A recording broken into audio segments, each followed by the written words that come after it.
Hello बच्चों, sky learning में आपका फिर से स्वागत है। तो बच्चों आज हम करेंगे ग्रेविटेशन का न्यूमेरिकल। बोर्ड पे स्टेटमेंट लिखी हुई है जो कि जेई 2024 का क्वेश्चन है बच्चों। तो इस क्वेश्चन में दिया क्या है, हमारे पास एक वायर है जिसकी लेंथ एल है। ठीक है बच्चों, मेंशन्ड है सब कुछ। वायर है जिसकी लेंथ एल है, मास इसका एम है। इसको हम लोग कन्वर्ट कर देते हैं, बेंड कर देते हैं एक सेमी सर्कुलर आर्क के अंदर। ये कन्वर्ट कर दिया बच्चों। वायर ली, वायर को ऐसे पकड़ के आपने बेंड कर दिया इस तरह से। समझ में आ गया। अब इसके सेंटर पे एक मास छोटा एम रख दिया। ये वायर इसको अट्रैक्ट करेगी क्योंकि इसके ऊपर ग्रेविटेशनल फोर्स लगेगा। तो यहां पे जो फोर्स लगेगा इस वायर जिसका मास m है, आपको ये फाइंड आउट करना है। क्लियर हो गया बच्चों? क्वेश्चन क्या है समझ में आया? एक वायर है जिसकी लेंथ l है और उसको हमने बेंड कर दिया है सेमी सर्कुलर आर्क के अंदर और एक सेंटर पे मास m रखा है। ये वायर इसको अट्रैक्ट करेगी। आपको इस पॉइंट के ऊपर लगने वाले ग्रेविटेशनल फोर्स को फाइंड आउट करना है। क्वेश्चन समझ में आ गया बच्चों? अब देखो बच्चों, यहां पे ग्रेविटेशनल फोर्स का फॉर्मूला हमें पता है, जी m1m2/r²। ये फॉर्मूला होता है। अब यहां पे एक पॉइंट है और एक है एक्सटेंडेड बॉडी। ठीक है, बॉडी है और एक पॉइंट मास है। तो बॉडी और पॉइंट मास पे आप डायरेक्ट फॉर्मूला नहीं अप्लाई कर सकते। ध्यान से सुनना मेरी बात को। जैसे F equals to g m1m2/r², ये फॉर्मूला होता है। ये फॉर्मूला होता है पॉइंट मासेस के लिए। पॉइंट मासेस के लिए हमारे पास एक तो पॉइंट मास है और एक बॉडी है। समझ में आ गया बच्चों? तो आपको इस फॉर्मूले में पहले इस बॉडी को आपको पॉइंट्स में कन्वर्ट करना होगा। उसके बाद इसके पॉइंट का इसके ऊपर जो फोर्स लगेगा, फिर हम उसको इंटीग्रेट करके मतलब कैलकुलस यूज करना पड़ेगा बच्चों। अब एक छोटी सी बात और बता दूं तुम्हें, कभी भी आप ऐसे क्वेश्चंस देखो जिसमें एक पॉइंट दिया हो और एक बॉडी दी हुई हो। इन सिचुएशंस के अंदर आप इंटीग्रेशन और डिफरेंशिएशन इसका यूज करोगे। क्यों? क्योंकि जो फॉर्मूलाज होते हैं, ये फॉर्मूलाज या आप 12th में जाओगे वहां पे पढ़ोगे आप कूलम्स लो, वहां पे आपको k q1 q2/r² मिलेगा। तो वहां पे भी यही है कि वो जो फॉर्मूला है वो फॉर्मूला वैलिड है किसके लिए? पॉइंट चार्जेस के लिए। और हमें क्या करना है इसके अंदर? हमें बॉडी और पॉइंट इनके बीच में फोर्स फाइंड आउट करना है। क्लियर है बच्चों? स्टार्ट करते हैं इसको हम लोग। सबसे पहले वायर को आपने किसमें कन्वर्ट कर दिया? एक सेमी सर्कुलर आर्क के अंदर। चलो बच्चों स्टार्ट करते हैं इसको।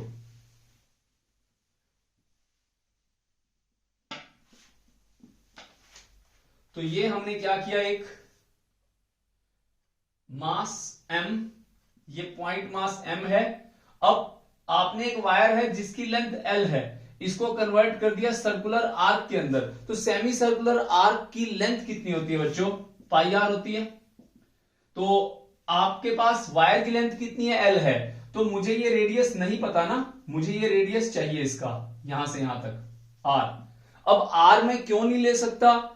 क्योंकि यहां पे आपका जो कोई भी आपके जो इसमें डेटा दिया है, l दिया है, m दिया है और छोटा m दिया है।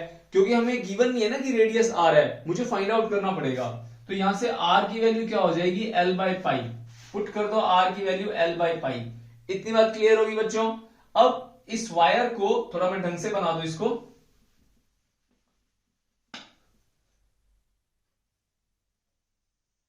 ठीक है, यहां पे m रखा, इसकी वैल्यू कितनी है? r।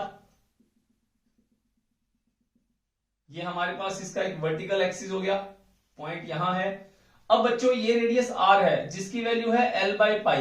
तो मैंने क्या बोला था, सबसे पहले आपको यहां पे एक पॉइंट कंसीडर करना होगा। कहने का मतलब है आप वायर का एक एलिमेंट लोगे। मान लो ये छोटा सा टुकड़ा है, ये वाला, इसका मास है dm और इसकी लेंथ है dl। ये टुकड़ा इस पॉइंट को अपनी तरफ अट्रैक्ट करेगा। इसकी कोई थिकनेस होगी ना, कोई चौड़ाई होगी इसकी, जिसको डीएल बोलते हैं। अब ये बच्चों एक आर्क बन गई ना, आर्क, आर्क की चौड़ाई कितनी है टीएल, और ये एंगल हो गया डी थीटा, जो कि एक्स एक्सिस से थीटा एंगल की ऊंचाई पे है। समझ में आ गया बच्चों? एलिमेंट काट दिया। अब ये एलिमेंट बच्चों, ये एलिमेंट है मान लो डीएम, ये डीएम एलिमेंट है, और ये क्या है पॉइंट मास, मैंने क्या किया पॉइंट मास में कन्वर्ट कर दिया। ये क्या है एम, ये डीएम इसको अपनी तरफ अट्रैक्ट करेगा। समझ में आ गया? ये लग रहा है डीएम की वजह से डीएफ फोर्स, छोटा सा पॉइंट कितना फोर्स लगाएगा, छोटा सा फोर्स लगाएगा डीएफ। तो डीएफ की वैल्यू क्या हो जाएगी बच्चों, जी एम1, एम1 कौन है एम, एम2 कितना है डीएम, डिवाइड बाय क्या हो गया, डिवाइड बाय ये वाली दूरी, इसका नाम है आर मान लिया, रेडियस है ना, रेडियस ही तो होगा, कितना हो गया ये डीएम डिवाइड बाय आर का स्क्वायर। क्लियर हो गया बच्चों? यहां तक समझ में आ गई कहानी? बस अब डीएफ इसकी वजह से फोर्स आ गया, तो इसको मैं थोड़ा साफ साफ यहां लिख देता हूं, df is equals to ji m dm divide by r का स्क्वायर। ठीक है बच्चों, क्लियर होगी इतनी बात? ओके। अब बच्चों जो फोर्स लग रहा है वो थीटा पे लग रहा है, जैसे डीएफ ये लग रहा है, डीएफ ये एंगल है थीटा, तो डीएफ ऊपर लग रहा है, तो इधर क्या लगेगा डीएफ कॉस थीटा। अगर फोर्स थीटा पे लगता हो तो वेक्टर्स रिजोल्यूशन सॉल्व करेंगे, तो DF cos theta, DF sign theta. Clear हो गया? तो डीएफ के दो कंपोनेंट बनेंगे, DF cos theta, DF sine theta. अब बच्चों अगर वायर का आधा हिस्सा मैं देखूं तो इधर ऊपर की तरफ क्या लग रहा है हमारा डीएफ, और यहां क्या लग रहा है, यहां पे लग रहा है डीएफ साइन थीटा, यहां क्या लगेगा डीएफ कॉस थीटा। सेम बात और बच्चों वायर के इस तरफ चलते हैं, अगर यहां पे भी कोई एलिमेंट काटता हूं तो वो भी यहां क्या करेगा डीएफ फोर्स लगाएगा, इधर की तरफ लगेगा डीएफ कॉस थीटा, ऊपर की तरफ लगेगा डीएफ साइन थीटा। क्लियर है? डीएफ कॉस थीटा इधर, डीएफ कॉस थीटा इधर। अगर वायर को मैं दो पार्ट्स में डिवाइड करता हूं, क्योंकि सिमेट्री है ना बच्चों, अगर यहां से कोई बॉडी इसको खींच रही है तो ये वाली भी तो इसको खींचेगी ना, इधर से भी डीएफ, इधर से भी डीएफ, तो बॉडी कहां आएगी बीच में। क्लियर हो गया? समझ में आ गई बात? क्यों? क्योंकि ये दोनों की वैल्यू इक्वल एंड अपोजिट है, कैंसिल आउट कर देगी। जैसे यहां मैं बना देता हूं डीएफ कॉस थीटा, ऊपर लगेगा DF sine theta, DF sine theta. ये मैंने दो कंपोनेंट काटे हैं, अगर मैं वायर के मिड से इधर से कितने कंपोनेंट काट सकता हूं, इनफाइनाइट, इधर से इनफाइनाइट। तो इनफाइनाइट कंपोनेंट क्या करेंगे, कैंसिल आउट कर देंगे कोस के फोर्स को, और जोड़ देंगे किसमें, साइन के फोर्स में। समझ में आ गई कहानी बच्चों? क्लियर होगी इतनी बात? ओके। तो नेट फोर्स कहां लगेगा बच्चों, नेट फोर्स लगेगा डीएफ साइन थीटा। क्लियर होगी बच्चों बात? तो डीएफ की वैल्यू हम निकाल चुके हैं, ये री पुट कर दो बच्चों, तो कितना आ गया बच्चों डीएफ की वैल्यू, डीएफ क्या हो जाएगा g m dm divide by r का स्क्वायर साइन थीटा। मतलब इस वैल्यू को मैंने यहां पुट करा तो स्मॉल अमाउंट ऑफ फोर्स आ गया बच्चों मेरा df g m dm sine theta by r का स्क्वायर। क्लियर होगी बात? ओके। अगली चीज, अब ये जो चौड़ाई है डीएल, ये चौड़ाई डीएल, कितना मास है इसके पास, डीएम मास है, तो डीएम की value in terms of length में क्या होगी। एक फॉर्मूला होता है बच्चों, एक फॉर्मूला होता है lambda is equals to mass पर यूनिट लेंथ, इसको बोलते हैं लीनियर मास डेंसिटी।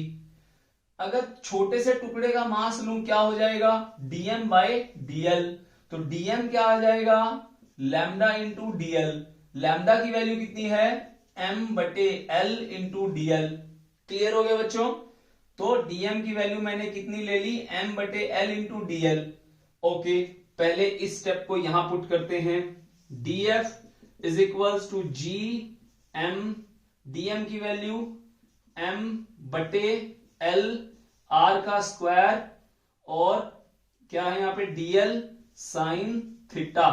ठीक है, अब यहां पे ये जो हमारा आर है, आर हमारा नहीं दिया हुआ, हमें इसको कन्वर्ट किया था एल बाय पाई की टर्म्स में, तो चेंज करते हैं बच्चों। ये लिखा हुआ मैंने यहां पे D F is equals to G M M divide by R की वैल्यू कितनी थी, L square pi square, L आ गया, ठीक है, और ऊपर क्या था हमारे पास, डीएल साइन थीटा। क्लियर है बच्चों, समझ में आ रही है बात? एक एक स्टेप को अगर ध्यान से करोगे तो समझ में पक्का आएगा, ठीक है। तो डीएफ की वैल्यू क्या आ जाएगी, पाई स्क्वायर ऊपर चला गया, जी एम एम और D L sine theta, pi square के लिए मैंने जगह छोड़ी थी, डिवाइड बाय एल क्यूब। समझ में आ गई बात बच्चों? क्लियर है यहां तक? अब यहां पे डीएल है, यहां थीटा है, वेरिएबल आपका थीटा की टर्म्स में होगा ना, क्योंकि अगर सेमी सर्कुलर वायर में एक जगह कंपोनेंट काटा है तो ये कंपोनेंट ऐसे आर्क की फॉर्म में पूरी सेमी सर्कुलर आर्क को कवर करेगा। क्लियर होगी बच्चों बात? तो कितना होगा, 0 से लेके 180 तक आपके कंपोनेंट कटेंगे, तो आपको यहां पे डीएल को कन्वर्ट करना होगा किस टर्म्स में, एंगल की टर्म्स में। कैसे करेंगे, देखो बच्चों, डीएल को इसको बाहर निकाल लो, ये बाहर निकाल लिया ऐसे, ये कितना है डी थीटा और ये कितना है डीएल, ये है आर, तो फॉर्मूला लग गया एंगल इक्वल टू आर्क बटे रेडियस। तो एंगल कितना है d theta is equals to arc कितनी है डीएल बटे रेडियस है आर, तो डीएल कितना आ गया, आर डी थीटा, आर क्या था, एल बाय पाई, तो dl is equals to l by pi D theta, ये डीएल आ गया, इसको डालो यहां पे, अब खेल खत्म, अब सॉल्व हो गया। ठीक है बच्चों, क्लियर हो गया? तो कोशिश करता हूं यहां पूरा आए, आप इसको नोट करते रहना, नहीं तो मुझे यहां पे शायद रब भी करना पड़ सकता है। देखो बच्चों, तो डीएफ की वैल्यू पुट करो, DF is equals to G M M बटे L cube pi square, L by pi D theta sine theta, फिर D theta sine theta D theta. Clear है बच्चों, समझ में आ गई बात? ओके, अब ये छोटा सा फोर्स आ गया बच्चों मेरे पास इन टर्म्स ऑफ थीटा। अब देखो, पहला कंपोनेंट कहां कट सकता है, पहला कंपोनेंट यहां कट सकता है, यहां एंगल कितना बनेगा, 0 डिग्री।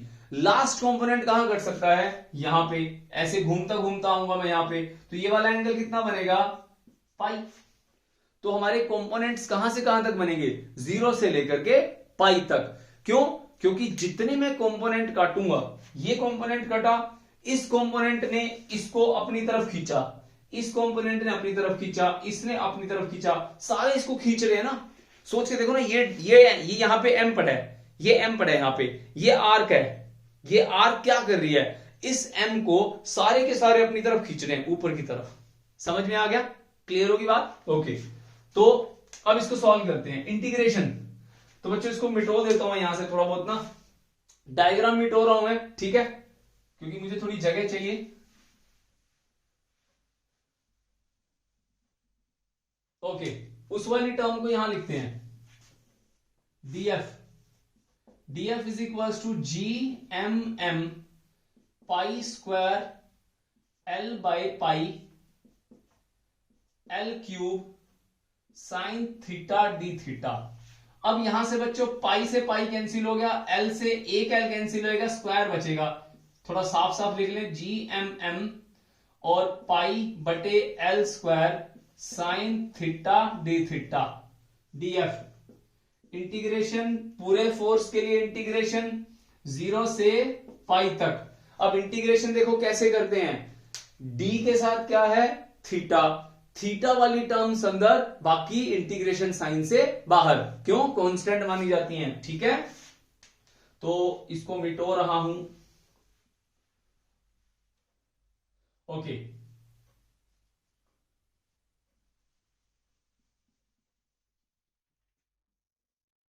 तो अब इसको सॉल्व करते चलते हैं बच्चों। डीएफ का इंटीग्रेशन क्या आएगा, F is equal to G M M pi बटे एल स्क्वायर बाहर आ गया, अंदर बचेगा साइन थीटा डी थीटा 0 से pi, F is equals to G M M बटे एल स्क्वायर पाई, और यहां साइन का क्या होता है माइनस कोस, माइनस बाहर लिख लेते हैं, ठीक है, माइनस बाहर लिख लिया, कोस थीटा 0 से pi, upper limit minus lower limit, ठीक है, upper limit minus lower limit, F is equals to minus का जी एम एम बटे L square pi, cos theta तो कोस पाई माइनस कोस 0, कोस 180 होता है -1, -1 कोस 0 होता है +1, तो माइनस का जी एम एम बटे एल स्क्वायर पाई -1 -1, माइनस माइनस क्या होता है,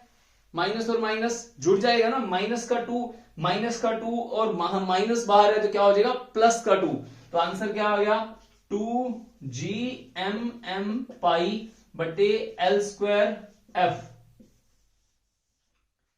तो ऑप्शन नंबर फर्स्ट समझ में आया बच्चों। देखो टाइम टेकिंग है थोड़ा सा, ये समझने में थोड़ा सा टाइम लगेगा, टॉपिक तभी लंबा चला गया क्योंकि मैंने तुम्हें इसके अंदर एक एक बात को थोड़ा सा खोल के सिखाया।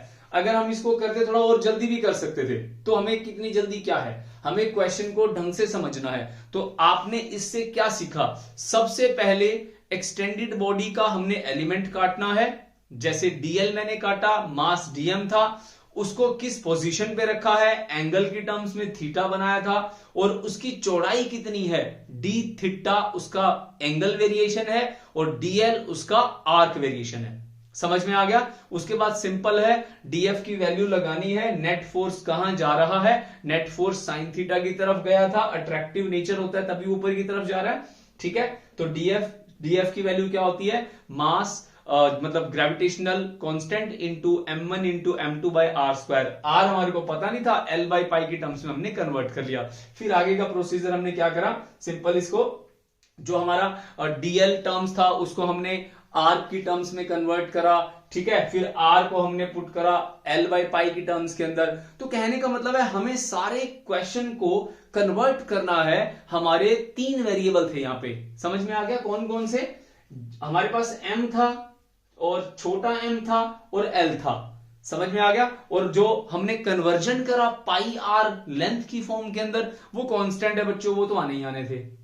क्लियर हुआ बच्चों, टॉपिक समझ में आ गया ना अच्छे से, ठीक है। तो बच्चों ये था हमारा शुरुआत थी ग्रेविटेशन चैप्टर के पहले क्वेश्चन की। धीरे धीरे नए नए क्वेश्चंस करेंगे, पीवाईक्यूज करेंगे, जेई मेंस के, नीट के, ठीक है बच्चों। तब तक के लिए बाय बाय, टेक केयर।